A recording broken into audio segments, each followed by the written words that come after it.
शुरू अल्लाह के नाम से जो बड़ा मेहरबान नहायत रहम वाला है। अस्सलाम वालेकुम my dear students, I am Rifat Jahan from learning with Rifat Jahan YouTube channel. As you all know that we are discussing the last chapter of FSC part 1 biology and that is transportation. So today the topic of our discussion is another main portion of this chapter and that is transport in man. Basically अब से onward जो हम इस chapter का portion start करने जा रहे हैं वो ह्यूमंस रिलेटेड होगा। बेसिकली हमने ह्यूमंस में ट्रांसपोर्टेशन सिस्टम डिस्कस करना है कि ह्यूमंस में ट्रांसपोर्टेशन सिस्टम कैसा होता है, ह्यूमंस में मटेरियल की ट्रांसपोर्ट कैसे होती है। अगर मेन बात करें ना कि आज हमने मेनली क्या चीज़ डिस्कस करनी है, तो मेनली आज हम डिस्कस करेंगे ब्लड की ट्रांसपोर्टेशन। सो ब्लड का एक कंपोनेंट है प्लाज्मा, वो आज हमने डिस्कस करना है। मूव ऑन करते हैं फर्दर, वहाँ से आज का टॉपिक स्टार्ट करते हैं। This is the main slide जहाँ से आज का टॉपिक स्टार्ट होता है। ऐसा है कि मैं आपको एक बात बता दूं कि मेरा आज गला बहुत ज़्यादा ख़राब है, बल्कि कुछ दिनों से बहुत ख़राब है, लेकिन मैं चाह रही थी कि मैं वीडियो जो है उसमें कोई गैप ना आए, इसीलिए आज मैं आपके लिए रिकॉर्डिंग करने बैठी हूँ। सो आई होप आप थोड़ा सा एडजस्ट कर लेंगे मेरी आवाज़ के साथ। मैं कोशिश करूँगी कि मैं प्रॉपरली कन्वे कर सकूँ। मेरा थोड़ा गला ख़राब है, तबीयत थोड़ी कुछ दिनों से नासाज है। आई होप आप सब समझेंगे। चलें जी, स्टार्ट करते हैं अपने टॉपिक से, that is transport in man. Basically हमने ह्यूमंस में ट्रांसपोर्टेशन सिस्टम स्टार्ट करना है कि ह्यूमंस में ट्रांसपोर्टेशन कैसे होती है, ट्रांसपोर्टेशन सिस्टम कैसा होता है। अगर ह्यूमंस में हम ट्रांसपोर्टेशन सिस्टम की बात करें तो दो सिस्टम्स होते हैं। एक तो ब्लड सर्कुलेटरी सिस्टम, जिसके अकॉर्डिंगली हम देखेंगे कि ब्लड कैसे पूरी की पूरी बॉडी में फ्लो कर रहा होता है, ट्रांसपोर्ट हो रहा होता है। दूसरा हम डिस्कस करेंगे लिम्फेटिक सिस्टम, ठीक है। अब ये दोनों के दोनों जो सिस्टम्स हैं हम वन बाय वन स्टार्ट करेंगे। मैंने आपको कहा आज कि मेनली हमने आज ब्लड सर्कुलेटरी सिस्टम डिस्कस करना है। So blood circulatory system humans की बात करें तो इनमें भी तीन बेसिक कंपोनेंट्स होते हैं, क्योंकि इससे पहले हमने वर्टिब्रेट्स में ट्रांसपोर्टेशन सिस्टम डिस्कस किया था, उसमें भी हमने कहा था कि उनके सर्कुलेटरी सिस्टम में भी तीन कंपोनेंट्स थे, ठीक है। उसमें था सर्कुलेटरी फ्लूइड जिसको हम ब्लड बोलते हैं, फिर आता है पंपिंग ऑर्गन जिसको हार्ट बोलते हैं, क्योंकि ये वो पंपिंग ऑर्गन होता है जिसमें ब्लड को या सर्कुलेटरी फ्लूइड को पंप करना होता है through out the body parts, ठीक है। फिर उसके बाद जो आती हैं वो पंपिंग वेसल्स आती हैं, या फिर ब्लड वेसल्स भी आप कह सकते हैं। और ब्लड वेसल्स की बात करें तो इनमें बेटा आर्टरीज आ जाती है, कैपिलरीज आ जाती हैं, वेन्स आ जाती हैं, ठीक है। अच्छा, आर्टरीज की बात करें तो आर्टरीज में आपको पता है ऑक्सीजनेटेड ब्लड फ्लो करता है, वेन्स में डीऑक्सीजनेटेड ब्लड फ्लो करता है, और कैपिलरीज बेसिकली वो ब्लड वेसल्स होती हैं जहाँ एक्सचेंज ऑफ मटेरियल देखा जाता है बॉडी टिश्यूज़ में और ब्लड में, ठीक है। सो ये थोड़ी सी डिटेल स्टार्ट में बताना ज़रूरी था। अब हम बेसिकली मेन अपने इस टॉपिक की तरफ आते हैं जिसमें हमने सर्कुलेटरी फ्लूइड स्टार्ट करना है। मतलब कि जो ह्यूमंस में सर्कुलेटरी सिस्टम है उसका जो फर्स्ट आप कह सकते हैं इंपॉर्टेंट कंपोनेंट है दैट इज़ ब्लड, क्योंकि ब्लड ही वो पार्ट है, ब्लड ही वो चीज़ है, वो मटेरियल है जो कि सर्कुलेटरी सिस्टम में पूरी पूरी बॉडी में सर्कुलेट करना होता है, ठीक है। अच्छा, ब्लड की बात करें सबसे पहले तो ब्लड की जो है वो डेफिनेशन है कि ब्लड जो है बेसिकली ये वो मीडियम है जो अपने अंदर न्यूट्रिएंट्स, गैसेज, हार्मोन्स या फिर वेस्ट को ट्रांसपोर्ट करता है थ्रू आउट द बॉडी। पूरी की पूरी बॉडी पार्ट्स में ब्लड जो है वो डिफरेंट न्यूट्रिएंट्स, गैसेस और डिफरेंट हार्मोन्स और वेस्ट वगैरह को ट्रांसपोर्ट कर रहा होता है, ठीक है। जैसे मैं आपको एक बहुत ही इंटरेस्टिंग और फनी अगर मैं आपको एग्जांपल दूं, जैसे बस होती है और बस जो है वो बेसिकली मीडियम होता है जिसके अंदर पैसेंजर्स बैठ के एक जगह से दूसरी जगह जाते हैं, ठीक है। इसी तरह ब्लड की बात करें, ब्लड वो मीडियम है जिसके अंदर बैठ के काफ़ी सारे न्यूट्रिएंट्स, गैसेस, हार्मोन्स, वेस्ट एक जगह से दूसरी जगह मतलब बॉडी के एक पार्ट से दूसरी पार्ट तक डिस्ट्रीब्यूट होता है या फिर वहाँ तक ट्रांसफ़र होता है, ठीक है। अच्छा, नेक्स्ट जो इम्पॉर्टेंट डिटेल लिखी हुई है ब्लड रिलेटेड दैट इज़ कि अगर हम बॉडी वेट में से कंपेयर करें कि हमारे पूरी टोटल बॉडी वेट में से ब्लड का वेट कितना है, तो बेटा कहते हैं कि 1/12 अगर 12 हिस्से हैं बॉडी के तो 12 हिस्सों में से एक हिस्से में ब्लड होगा और उतना उसका ब्लड वेट होगा, ठीक है। अच्छा जी, अब हम आते हैं फर्दर। अगर हम ब्लड की बात करें, ब्लड के आगे दो मेन पार्ट्स हैं बेटा। सबसे पहले जो ब्लड पार्ट आता है दैट इज़ प्लाज्मा, ठीक है, प्लाज्मा, और दूसरा आता है cell and cell like bodies, ठीक है। अब प्लाज्मा जो है बेसिकली वो ब्लड का, अगर हम टोटल ब्लड की बात करें कि टोटल ब्लड अगर वो 100% है, उस 100% ऑफ ब्लड में से 55% जो है वो बेटा प्लाज्मा आ जाता है, ठीक है। अच्छा, सो प्लाज्मा जो है वो 55% वॉल्यूम ऑफ द ब्लड होता है, ठीक है। अच्छा, उसके बाद जो नेक्स्ट 45% रिमेनिंग रह जाते हैं ब्लड के कंपोजिशन के, या ब्लड के जो अगला जो एक पार्ट है that is cell and cell like bodies, उसमें सेल और सेल लाइक बॉडीज आ जाती हैं। अब सेल्स जो है वो बेसिकली ब्लड में जो सेल्स आते हैं या ब्लड की कंपोजिशन में जो सेल आते हैं, नंबर 1 बेटा रेड ब्लड सेल होता है, दूसरे नंबर पे आता है वाइट ब्लड सेल्स, और ये जो सेल लाइक बॉडीज बताया हुआ है इसको प्लेटलेट्स कहते हैं। सो अब यहाँ हमने ये सीखा कि ब्लड को उन्होंने बेसिकली 2 मेन पार्ट्स में डिवाइड किया, ठीक है। फर्स्ट जो पार्ट था ब्लड का दैट इज प्लाज्मा, जिसकी हमने परसेंटेज की बात की थी कि वो 55% है। उसके बाद जो सेकंड पोर्शन है दैट इज़ 45%, ठीक है। और उस पोर्शन में ब्लड के क्या आ जाता है, ब्लड के सेल्स आ जाते हैं, जैसे कि red blood cell, white blood cells, और जो ब्लड सेल लाइक बॉडीज होती है उसमें प्लेटलेट्स आ जाते हैं, ठीक है। चले जी मूव ऑन करते हैं फर्दर, वहाँ से हमने फिर कुछ और डिटेल डिस्कस करनी है। सो इसमें हमने क्या डिस्कस करना है बेटा कि इसमें हमने ट्रांसपोर्ट इन मैन में, अब हमने इसका फर्स्ट जो ब्लड का मेन पोर्शन था या कंपोनेंट था दैट इज़ प्लाज्मा, जो कि 55% ऑफ ब्लड बाय वॉल्यूम था, वो अब हमने डिस्कस करना है। प्लाज्मा की बात करें तो प्लाज्मा जो है वो मेनली वाटर होता है। प्लाज्मा जो है उसमें 90% वाटर आता है, और जो रिमेनिंग 10% होते हैं उसमें बेटा डिज़ोल्व सब्सटेंसेस आ जाते हैं। ये डिज़ोल्व सब्सटेंसेस जो प्लाज्मा में 10% होते हैं वो कौन से हैं वो भी हम देख लेते हैं। उनमें आ जाते हैं बेटा प्रोटीन्स आ जाते हैं, साल्ट्स आ जाते हैं, न्यूट्रिएंट्स आ जाते हैं, कुछ वेस्ट आ जाते हैं, ठीक है। ये 10% जो है वो उसमें ये सारी चीज़ें आ जाती हैं, ठीक है। सो 90% तो उसमें वाटर है, लेकिन जो 10% है वो 10% में प्रोटीन्स हैं, न्यूट्रिएंट्स हैं, कुछ सॉल्ट्स होते हैं, कुछ वेस्ट होते हैं।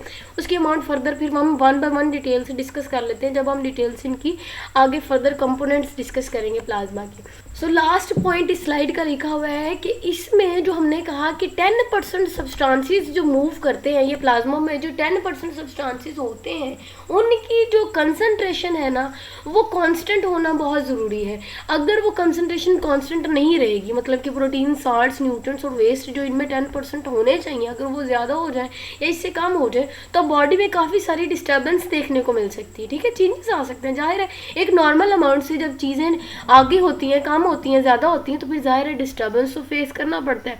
तो ये मैंने ये शो करना दिखाया, ये मैंने आपको बेसिकली ब्लड दिखाया, ब्लड कंपोजिशन शो की है, जिसमें यहाँ देख सकते हैं आप 44% जो है वो रेड ब्लड सेल्स होता है, 1% वाइट ब्लड सेल्स होते हैं, और 55% जो है वो प्लाज्मा होता है, ठीक है। मूव ऑन करते हैं फर्दर। वहाँ से अब हमने इनके जो 10% की जो कंपोजिशन है ना उसको फर्दर डिटेल से 1 बाय 1 डिस्कस करना है, ठीक है। कहते हैं कि 90% तो प्लाज्मा की कंपोजिशन में वाटर आ जाता है, बट जो बाकी रिमेनिंग 1% है जिसमें मैंने आपको कहा प्रोटीन्स आ जाते हैं, सॉल्ट्स आ जाते हैं, कुछ वेस्ट आ जाता है जिसको यहाँ यूरिया लिखा हुआ है, तो ये सारी की सारी कितनी अमाउंट है, क्या क्या इनका रोल है, वो हम डिस्कस कर लेते हैं। पहला पॉइंट है इनऑर्गेनिक आइंस और मिनरल आइंस। एक जो प्लाज्मा की सबसे पहली कंपोजिशन में हमने इनके एक कंपोनेंट डिस्कस करना है दैट इज इनऑर्गेनिक आइंस और मिनरल आइंस। अच्छा, अगर हम इनऑर्गेनिक आइंस की बात करें, सॉल्ट्स की बात करें, उनमें 0.9% होता है ऑफ द प्लाज्मा। 0.9% जो प्लाज्मा का वेट है, मतलब कि अब आपने ये नहीं कहना कि वो 90% है, नहीं, वो तो वाटर है, उसकी तो हम बात ही नहीं कर रहे, हम तो बात कर रहे हैं 10% of the composition of plasma, ठीक है। उस 10% में से भी 0.9% जो प्लाज्मा का वेट होता है उसमें इनऑर्गेनिक आयंस और सॉल्ट्स आ जाते हैं, ठीक है।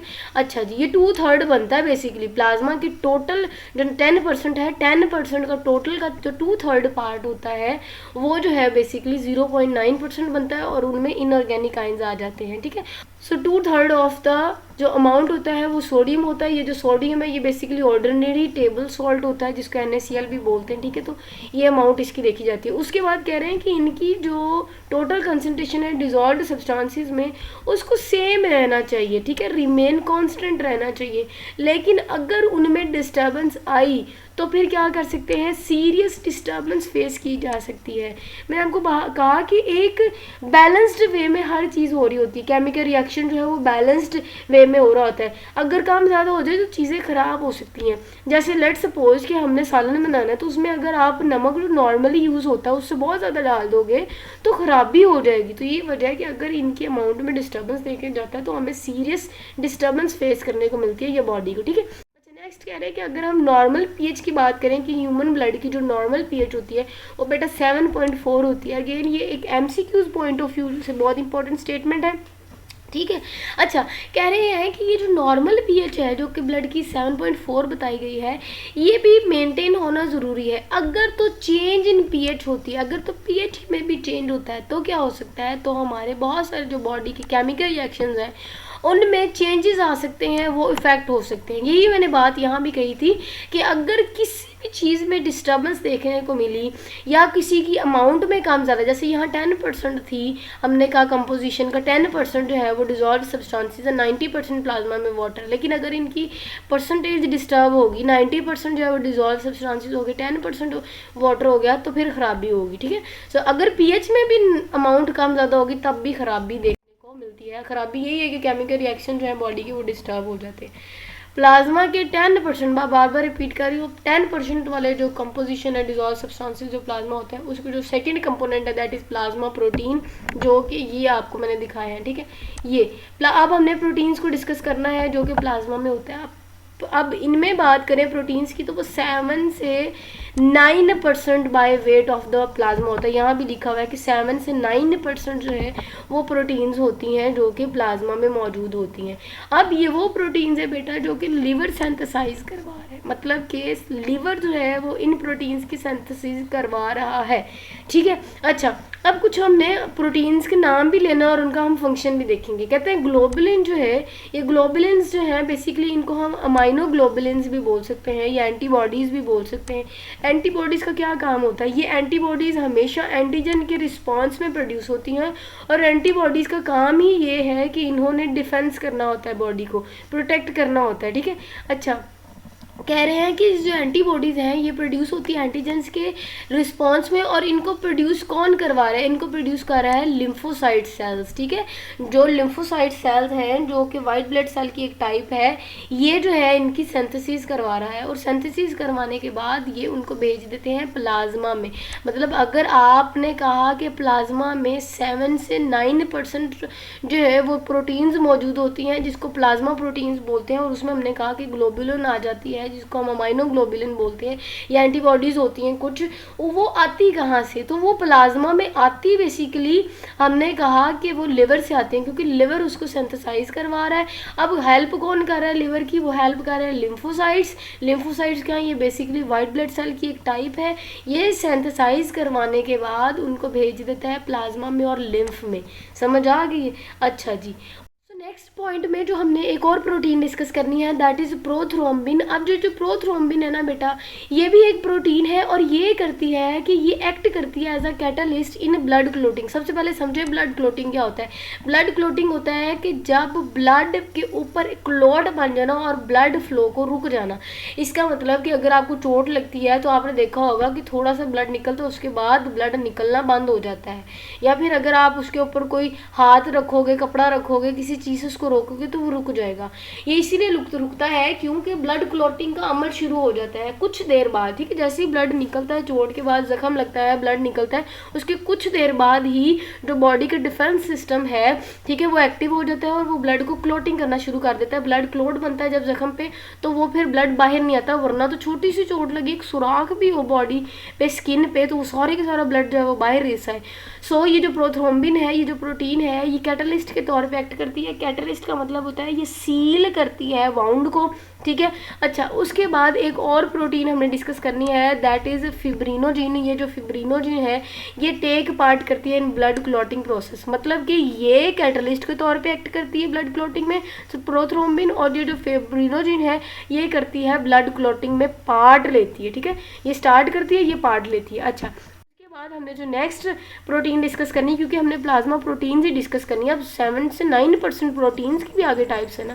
अब जो हमने नेक्स्ट प्रोटीन डिस्कस करनी है दैट इज अमाइनोग्लोबिन। ये बहुत इंपॉर्टेंट रोल परफॉर्म कर रही होती है बॉडी डिफेंस में, और बॉडी डिफेंस तभी होगा जब कोई डिजीज़ होगी या बाहर से कोई बैक्टीरिया आ गया बॉडी में, वायरस आ गया, वो डिज़ीज़ अगर कॉज कर सकता है। ये डिज़ीज़ कॉज करने से पहले ही जो बॉडी का डिफेंस सिस्टम जो है वो अलर्ट होता है और उसको फिर डिफेंस करता है। तो वो जो डिफेंस सिस्टम है उसको एक प्रोटीन बहुत इंपॉर्टेंट उसको डील कर रही होती है दैट इज़ अमाइनोग्लोबिन्स, ठीक है। अच्छा जी, नेक्स्ट अब हमने थर्ड कंपोनेंट डिस्कस करना है प्लाज्मा का, जो कि 10% जो डिजॉल्व सब्सटेंसेस उनमें होता है उसका एक और कंपोनेंट है, दैट इज ऑर्गेनिक न्यूट्रिएंट्स। ठीक है, ऑर्गेनिक न्यूट्रिएंट्स ऑफ ब्लड में ग्लूकोज आ जाती है, फैट्स आ जाते हैं, फॉस्फोलिपिड्स आ जाते हैं, अमाइनो एसिड्स आ जाते हैं, लैक्टिक एसिड्स आ जाते हैं। ठीक है, सो ये जो मैंने आपके साथ नाम लिए ये सारे के सारे ऑर्गेनिक न्यूट्रिएंट्स हैं जो कि प्लाज्मा में मौजूद होते हैं।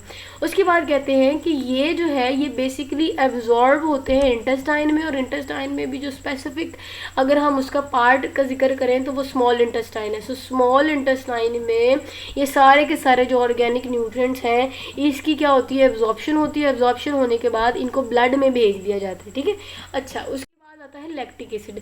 लैक्टिक एसिड बेसिकली मसल्स में प्रोड्यूस होती है। अब कैसे प्रोड्यूस होती है, ये होती है ड्यूरिंग एक्सरसाइज, या कोई हार्ड वर्क आप कर रहे हैं, या आप बहुत ज़्यादा रनिंग कर रहे हैं, या फिर आप एक्सरसाइज का जिक्र कर लें कि अगर हम एक्सरसाइज करते हैं या मसल्स को अगर आप वो मुश्किल काम करवाते हो तो उसमें क्या होगा कि उसके रिजल्टेंट में मसल्स में लैक्टिक एसिड प्रोड्यूस होता है। और लैक्टिक एसिड जो है ये प्रोड्यूस होने का मकसद है कि ये फिर मसल्स में फटीग की वजह बनता है। ठीक है, सो लैक्टिक एसिड प्रोड्यूस होता है मसल्स में, और ये जो प्रोडक्शन होती है ये एक रिएक्शन के रिजल्टेंट में होता है, that is glycolysis.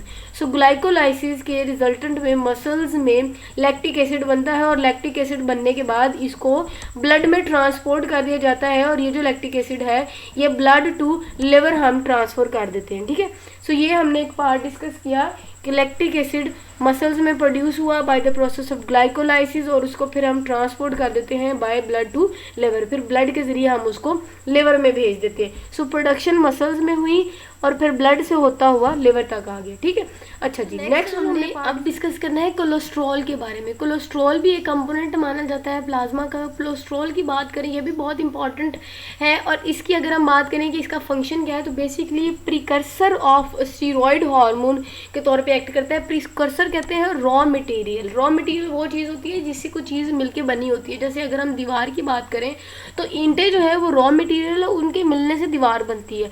So steroid hormone क्या होता है, steroid hormone basically sex hormones को कहते हैं। ठीक है, तो सेक्स हार्मोन्स जो हैं वो बनाने में कोलेस्ट्रॉल हेल्प कर रही होती है। समझ आ गई? चलें जी, नेक्स्ट हमने जो इसका कंपोनेंट डिस्कस करना है that is nitrogenous waste product, क्योंकि मैंने स्टार्ट में ही आपको बता दिया था कि प्लाज्मा में जो वेस्ट है वो भी मौजूद होता है। तो 10% ऑफ द प्लाज्मा में जो डिजॉल्व सब्सटेंसेस है उनमें वेस्ट भी आ जाता है। अब हम डिस्कस करेंगे कौन सा वेस्ट आता है जो कि ब्लड में ट्रांसपोर्ट हो रहा होता है जगह से एक जगह से दूसरी जगह, वो होता है यूरिया और यूरिक एसिड। सो ये कुछ नाइट्रोजीनियस वेस्ट हैं जो कि हमें सेलुलर मेटाबॉलिज्म के रिजल्टेंट में देखने को मिलते हैं, और वो फिर ये ब्लड में ट्रांसपोर्ट होते हैं जगह जगह। अच्छा, कहते हैं कि लिखा है कि ये जो प्रोडक्ट है लिवर इसको प्रोड्यूस कर रहा है, प्रोड्यूस करने के बाद भेज इसको किडनी की तरफ रहा है। सो लिवर ऐसा ऑर्गन है जो कि नाइट्रोजीनियस वेस्ट को प्रोड्यूस कर रहा है, लेकिन नाइट्रोजीनियस वेस्ट को प्रोड्यूस करने के बाद ये भेज रहा है उसको किडनी की तरफ।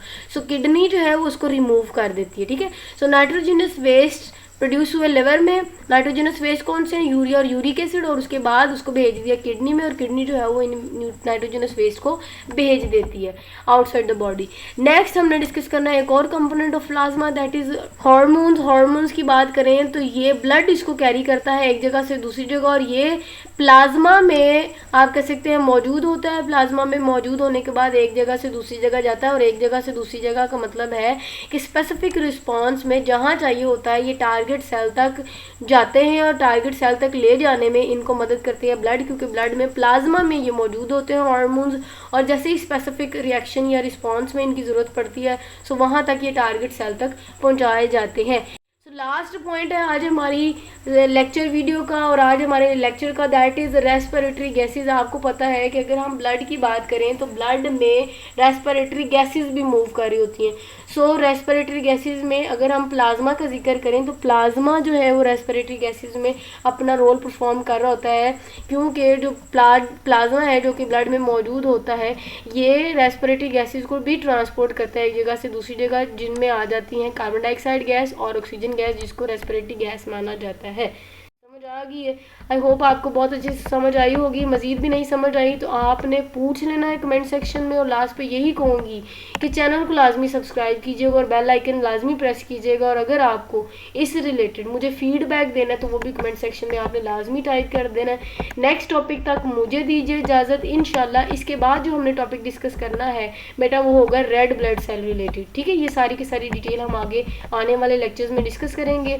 अभी तक के लिए दीजिए इजाज़त। अपना बहुत सारा ख्याल रखिएगा। स्टे कनेक्टेड एंड अल्लाह हाफिज़।